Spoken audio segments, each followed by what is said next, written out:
সবচাইতে খেলোয়াড়ের চাইতে অভিনেতা বেশি। ইভেন দেখবে সবাই যে বাংলাদেশে কত আর্জেন্টিনার সমর্থক আছে।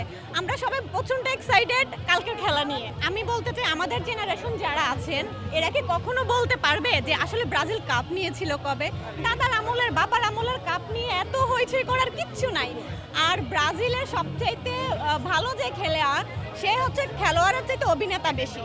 সে মাঠে এসে 2-3 বার গড়াগড়ি খাবে, এটাই হচ্ছে তার মূল উদ্দেশ্য, ফোকাস করা। এর বাইরে আমার মনে হয় না সে খুব ভালো খেলে। আমার কাছে মনে হয় যে আর্জেন্টিনার অনেকগুলো ভালো খেলোয়াড় আছে, যার কারণে আমরা আশাবাদী এবার আর্জেন্টিনা কাপ নিবে ইনশাল্লাহ। মেসি ভালো খেলে, এটা নির্দ্বিধায় ভালো খেলে, কিন্তু মেসির সাথে আমাদের দিবালা যারা আছেন এরাও ভালো খেলে। আর যারা যে গোলরক্ষক উনি তো আমাদের বাজ পাখি বলা যায়, যে আর্জেন্টিনার বাজ পাখি।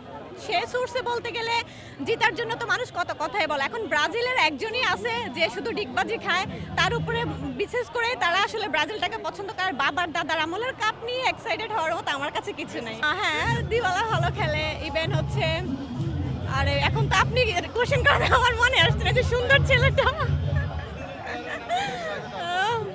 মাথায় তো আসতেছে না, মনে কি আসবে।